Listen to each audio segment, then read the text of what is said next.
réclamé la mise en place d'un tribunal international pour des crimes commis en République démocratique du Congo. Tel est l'objectif d'un sit-in organisé ce lundi 30 novembre par le réseau des mouvements citoyens et associations de jeunes. Il se réserve de porter plainte contre les corrupteurs et corrompus. Il s'agit des 305 députés du FCC qui réaffirment leur confiance au bureau de l'Assemblée nationale.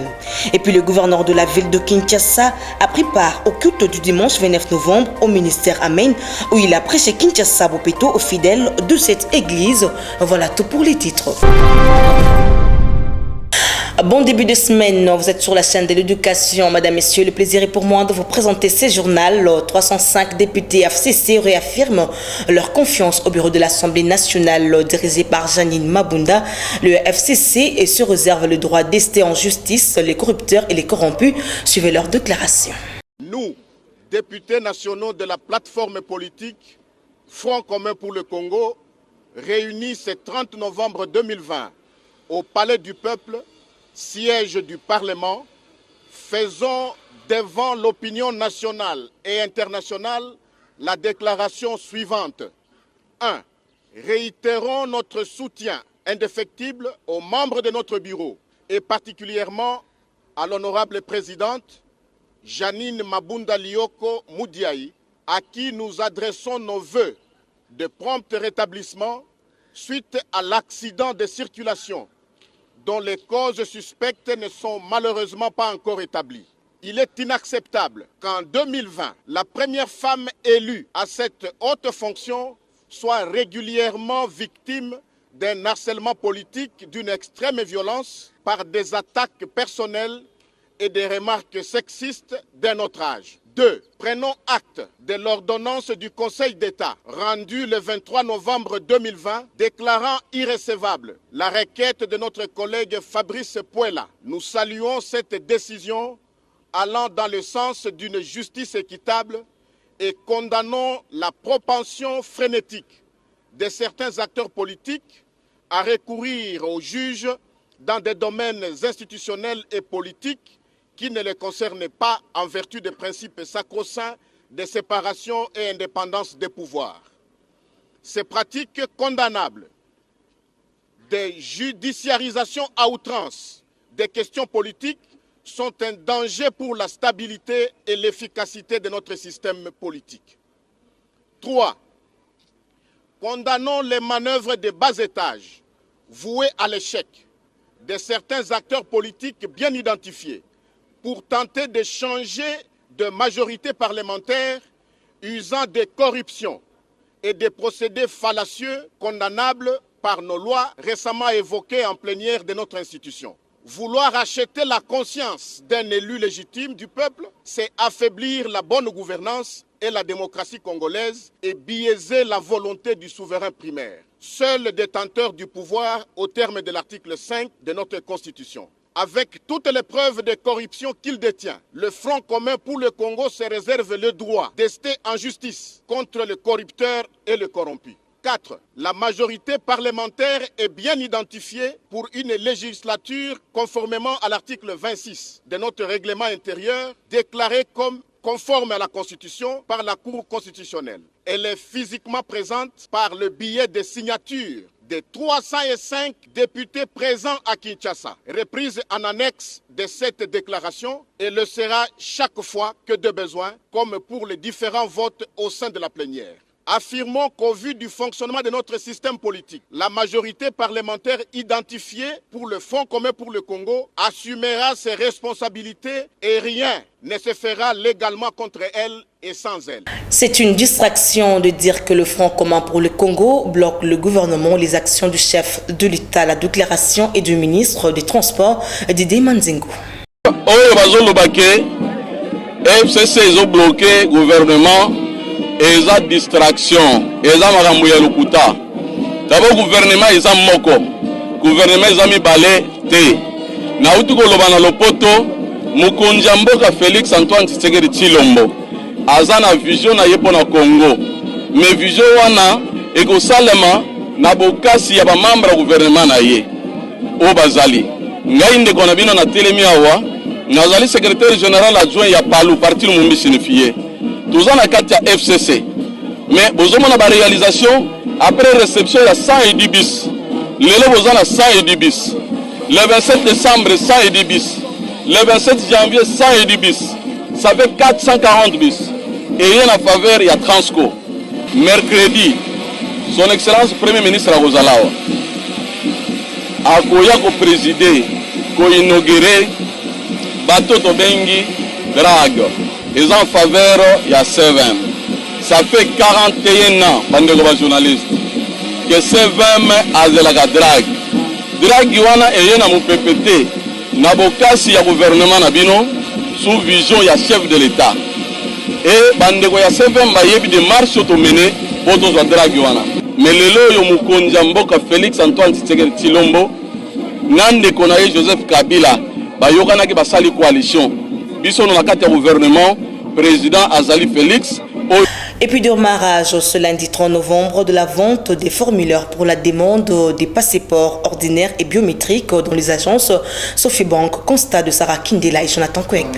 L'engouement était au rendez-vous dans toutes ces agences tôt le matin. C'est notamment le cas de l'agence Sofibank située sur l'avenue Flambeau dans la commune de Barumbu, l'agence de Lutex Africa et celle de la 7e rue à Limete. L'obtention de ces formulaires était conditionnée par la présentation de la carte d'identité ou d'anciens passeports et le paiement au préalable d'une somme de $99 américains. En contrepartie, le percepteur remettait au requérant un formulaire vierge et un bordereau de paiement. Après l'obtention de formulaire, le requérant devront se présenter à l'ANER pour être identifié avant l'étape réservée au ministère des Affaires étrangères pour la capture. Première réunion conjointe par de la présidence et le ministère des Affaires étrangères pour consolider les plans d'action de la présidence de Félix Tshisekedi à la tête de l'Union africaine en 2021. Franck Osanga nous en dit plus. Après sa nomination, le panel chargé d'accompagner le mandat du chef de l'État Félix Antoine Tshisekedi à la tête de l'Union africaine pour l'exercice 2021 a tenu sa première réunion conjointe avec les task force du ministère des Affaires étrangères le week-end dernier au siège du 10 ministères. D'après le coordonnateur du panel, le professeur Alphonse Tumbaloaba, il était question, selon les directives du chef de l'État Félix Antoine Tshisekedi, de travailler pour la consolidation de sa vision stratégique et le plan d'action pour la présidence de l'Union africaine en 2021. Une séance de travail très importante, une séance de travail conjointe entre le panel composé de hautes personnalités choisies par le président de la République, mais aussi le task force du ministère des Affaires étrangères. Il s'est agi pour le panel et le ministère des Affaires étrangères de consolider la vision stratégique et le plan d'action pour la présidence de l'Union africaine 2021 selon les directives que nous avons reçues du président de la République, son Excellence Félix Antoine Tshisekedi Tshilombo. Rappelons que ce panel composé des expérimentés du monde politique et scientifique maîtrisant chacun son domaine est conçu comme une structure de réflexion et de travail. Comme annoncé dans les titres, un sit-in a été organisé ce lundi 30 novembre devant le Palais du Peuple par les réseaux des mouvements citoyens et associations de jeunes. Question de réclamer et la mise en place d'un tribunal international pour des crimes commis en République démocratique du Congo. Reportage de Genel Pizou. Devant les palais du peuple, ce lundi 30 novembre, les mouvements citoyens ont répondu présent en respectant les gestes et barrières qui sont de déposer leur mémorandum à l'Assemblée nationale. L'une des membres des mouvements citoyens explique le pourquoi de leur sit-in. Nous étions venus déposer notre mémorandum concernant le rapport Mapping pour exiger l'application de notre gouvernement. Quelques membres du réseau des mouvements citoyens et associations des jeunes déplorent le comportement des forces de l'ordre commis pour la sécurité de l'Assemblée nationale qui leur ont menacé lors du dépôt de leurs mémos. C'est-à-dire tous les légalistes. Avant de venir ici, on a informé l'autorité Nyonso pour na elo ko sale malelo. Mais à notre grande surprise, toye lelo ko banda déjà rapporté comme problème. Oh non, bon à la 5. On a accepté, il faut tout na kati. Tokoti na kati. Oh non, bon matati na bureau tina étage ya souka na droite. Service courrier zawana ya présidente ya nini ya Assemblée nationale. Nous sommes partis là-bas, toqué, tokomi na porte, bakangeli biso porte. Oh non, bozonga na se. On se demande comment toki ozonga na se alors que ba air à service yango on a respecté ces temps-là. Oh non, papa n'est pas boya ou abonné au trouver ordre public, il faut toucher bino libanda. Alors Tolobi, non, nous on est légaliste. On est venu ici juste déposer, tous ont accusé réception, tous salanini, tous ont andako. Parce qu'on a respecté toutes les mesures barrières. Bango ba sepeli ndenge wana te, bazui bisonyo sotozaki na délégation à 5 personnes. Babandi na camarade prophète Benjamin bazuye babwaki likolo ba escalier. Pour obtenir gain de cause, les mouvements citoyens réaffirment leur détermination à poursuivre ces activités pro-démocratie en vue de maintenir la pression sur les autorités de la République pour mettre fin à l'impunité. Dans le cadre de la campagne de sensibilisation dans les églises pour leur implication dans la mise en œuvre de l'opération Kinshasa Bopeto, le gouverneur de la ville-province de Kinshasa, Jean Tiningobila Mbaka, était le dimanche 29 novembre au ministère Amen de l'apôtre Léopold Mutombo Kalombo à la 8e rue industrielle dans la commune de Limité où il a prêché Kinshasa Bopeto aux fidèles de cette église. Les explications avec Ginelle Pézo une fois de plus. À son arrivée, le gouverneur de la ville de Kinshasa, Jean Tiningobila Mbaka, a été accueilli par le numéro 1 du ministère Amen, accompagné de ses collaborateurs.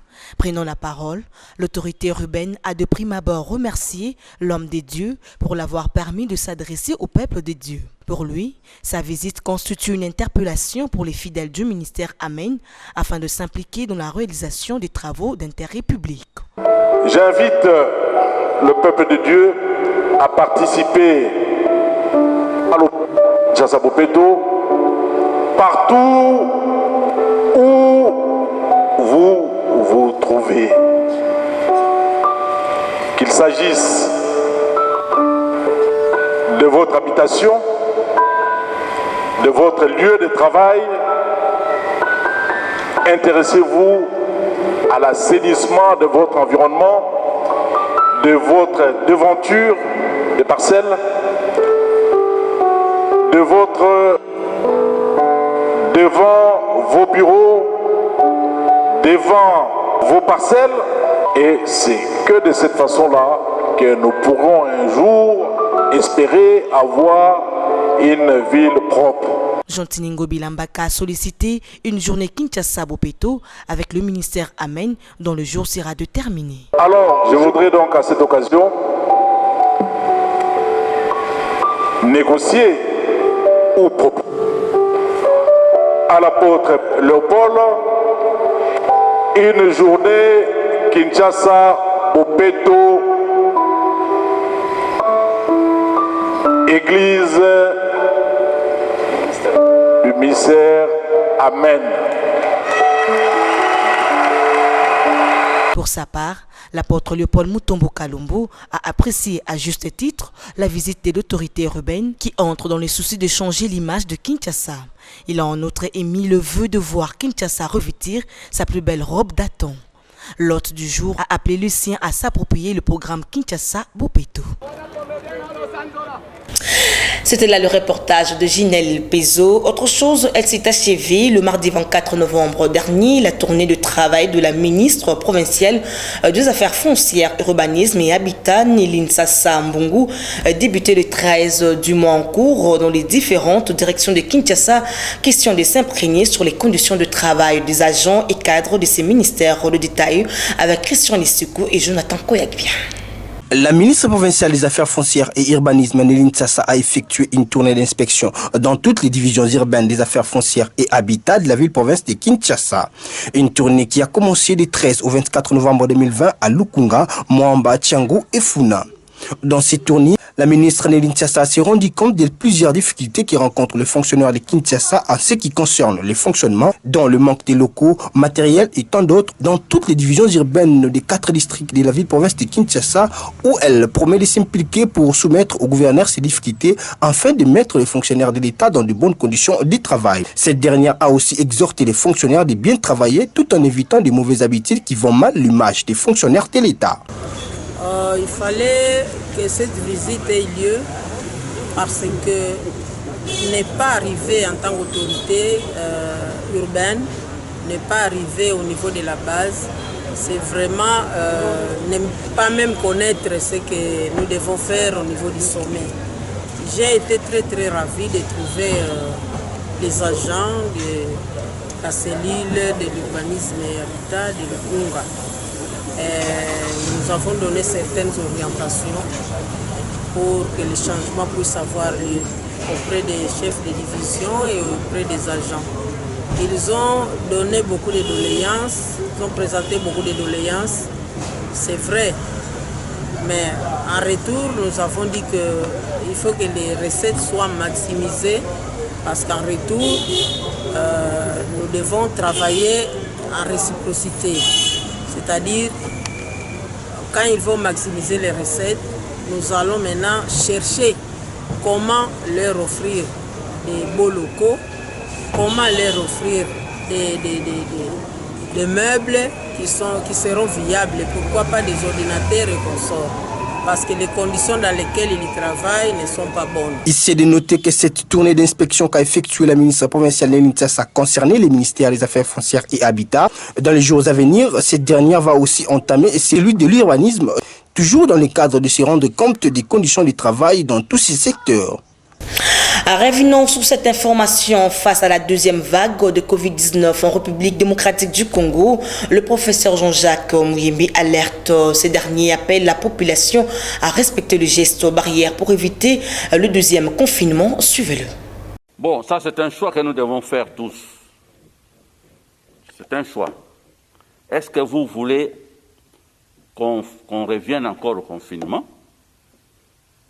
ou pas? Notre souhait tous, c'est que nous ne voulons plus de reconfinement. Parce que le reconfinement a beaucoup d'impact négatif sur l'économie et sur la vie sociale de notre population. Donc, si nous ne voulons pas le reconfinement, respectons donc les mesures que recommande le secrétariat technique, que recommande le gouvernement. Et ces mesures sont plus faciles à supporter, à mettre en pratique que le confinement. Et bientôt, c'est la fête de Noël. Bientôt, c'est la fête, n'est-ce pas, de Nouvel An. Ce sont là deux occasions qui vont également favoriser la transmission du virus dans nos communautés. Donc, si nous nous comportons normalement, en suivant donc le respect, en respectant donc les mesures barrières, nous pouvons arriver aux environs donc de cette fête de fin d'année avec une... Et pour boucler complètement ce journal en société, les usagers du rond-point Victoire lancent un cri d'alarme à l'endroit de l'autorité urbaine au regard de l'impraticabilité de ce coin de la chaussée causé par le non-entretien de caniveaux. Constat de Berlin Ekaya et Daniel Ngatou. Les ronds-points Victoire, dans sa jonction avec l'avenue Kasavubu, non loin de la place des artistes dans la commune de Kasavubu, est devenu quasi impraticable. Pour cause, les non-entretiens des canaux d'évacuation des eaux placés de chaque côté de la chaussée. Depuis un temps, les véhicules de privés, comme c'est commis en transport en commun, éprouvent d'énormes difficultés pour pouvoir négocier le passage. Mayo est comme ça ces 2 semaines. Et là, ça n'a pas si Gentini à sali béton. Pelina, Gentini et Loka Salaki. Bato et Basala et Mosala, il faut balongo la carnivore, balongo la basalité wana. Après, Mayechola isuti. Bon, na osenga kana pour misalo yo, eza misala ya président de la République. Monsieur le gouverneur, Gentini Ngobila, azande kolanga maindo mais loke salanga passe. Aya mbangu. Aya osali la biso musalo. Victoire, en tout cas, tous regretter na ba ingénieur na biso ne ba sanzela awa. Basali nzela gouvernement bimisi mbongo. Mais basali nzela batie nini béton. Mais po ba fungola ka ba terrasse oyo. Ndelo zo souffrir biso makasi. Terrasse et boucher d'Éthiopie, ti jusque nani na maya kalambu kuna côté école za wana. Ndio zo mona rond-point Victoire nyonso to eza entouré na maya.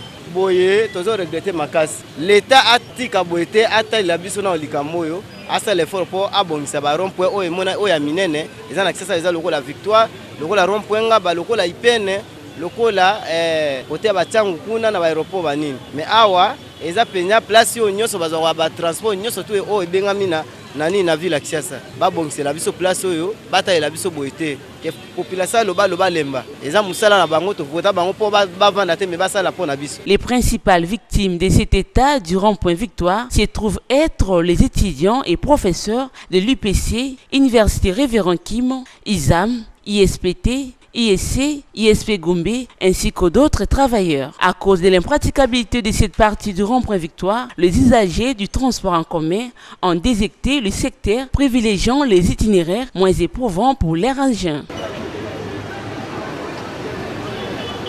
Fin de cette édition du journal, dont voici le rappel de principaux titres. Réclamer la mise en place d'un tribunal international pour des crimes commis en République démocratique du Congo. Tel est l'objectif d'un sit-in organisé ce lundi 30 novembre par le réseau des mouvements citoyens et associations des jeunes. Il se réserve de porter plainte contre les corrupteurs et corrompus. Il s'agit des 305 députés du FCC qui réaffirment leur confiance au bureau de l'Assemblée nationale. Et puis le gouverneur de la ville de Kinshasa a pris part au culte du dimanche 29 novembre au ministère Amen où il a prêché Kinshasa Bopeto aux fidèles de cette église. Voilà, c'était là le rappel de titre fin complètement de cette édition du journal dont la chefferie a été assumée par Junior Twendele. Un grand merci à toute l'équipe rédactionnelle et technique. Derrière la caméra, c'était Delphin Tundula, Guilhem Amba, Christian Audio. Merci de votre fidélité. Restez branchés. Je vous retrouve demain. Vous pouvez suivre cette émission en rediffusion quand vous voulez, où vous voulez, sur www.dab.video. Dab.video, le divertissement congolais.